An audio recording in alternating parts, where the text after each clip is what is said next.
కేంద్రం జనాభా పెరుగుదల ఆధారంగా డీలిమిటేషన్ చేయడాన్ని వ్యతిరేకిస్తూ విజయవాడలో అఖిలపక్షాలు రౌండ్ టేబుల్ సమావేశం నిర్వహించాయి. జనచైతన్య వేదిక రాష్ట్ర అధ్యక్షుడు లక్ష్మణరెడ్డి ఆధ్వర్యంలో సమావేశం జరిగింది. సిపిఎం రాష్ట్ర కార్యదర్శి శ్రీనివాసరావు, కాంగ్రెస్ సీనియర్ నేత తులసిరెడ్డి, మాజీ మంత్రి వడ్డే శోభనాద్రీశ్వరరావు సమావేశంలో పాల్గొన్నారు. డీలిమిటేషన్ వల్ల దక్షిణాది రాష్ట్రాలకు అన్యాయం జరుగుతుందని ఆందోళన వ్యక్తం చేశారు. చెన్నైలో జరిగిన సమావేశానికి హాజరు కాని టీడీపీ, వైసీపీ నేతలు కనీసం హైదరాబాద్లో నిర్వహించే తదుపరి సమావేశానికి హాజరు కావాలని వక్తలు కోరారు.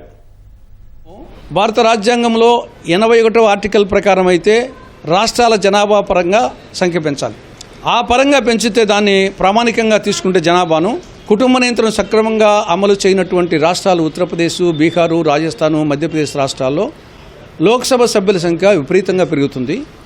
దాన్ని సమర్థవంతంగా నిర్వహించిన రాష్ట్రాలు, ప్రత్యేకించి ఆంధ్రప్రదేశ్, దక్షిణాది రాష్ట్రాల్లో ఆ ప్రపోర్షనేట్గా ఇక్కడ పెరగవు. ఇది దేశ సమైక్యతకు, సమగ్రతకు, సమాఖ్య వ్యవస్థకు విచ్ఛిన్నకరమవుతుంది. ఇది ఒక యాంగిల్ ఆలోచించాలి. అదే సమయంలో మరి పెంచకూడదంటే ఆల్రెడీ మహిళా రిజర్వేషన్ బిల్లు ఉంది, వాళ్ళకు 1/3 పెంచాలి. 1/3 పెంచినప్పుడు 181 సీట్లు పెరుగుతాయి. ఓవరాల్గా పెంచినప్పుడు ప్రతి రాష్ట్రానికి 33% పెంచితే సమస్య ఉండదు. ప్రతి రాష్ట్రానికి 33%, ఉత్తరప్రదేశ్కు 33%, ఆంధ్రప్రదేశ్కు 33%, తెలంగాణకు, తమిళనాడుకు 33%, అన్ని రాష్ట్రాలకు. అది మహిళా రిజర్వేషన్స్ కింద. అప్పుడు ఓవరాల్గా మన రాష్ట్రానికి ఇప్పుడు 25కు 8 యాడ్ అవుతాయి. పార్లమెంటు సీట్లు 2026 తర్వాత పెంచాల్సి ఉంటుంది. కానీ పెంపుదల జనాభా ప్రాతిపదికన పెంచాలని చెప్పడం ద్వారా అన్ని రాష్ట్రాలు సమానంగా కాకుండా దక్షిణాది రాష్ట్రాలకి, ముఖ్యంగా మన ఆంధ్రప్రదేశ్కి తీరని అన్యాయం జరుగుతుంది. మన సీట్ల సంఖ్య తగ్గిపోతుంది.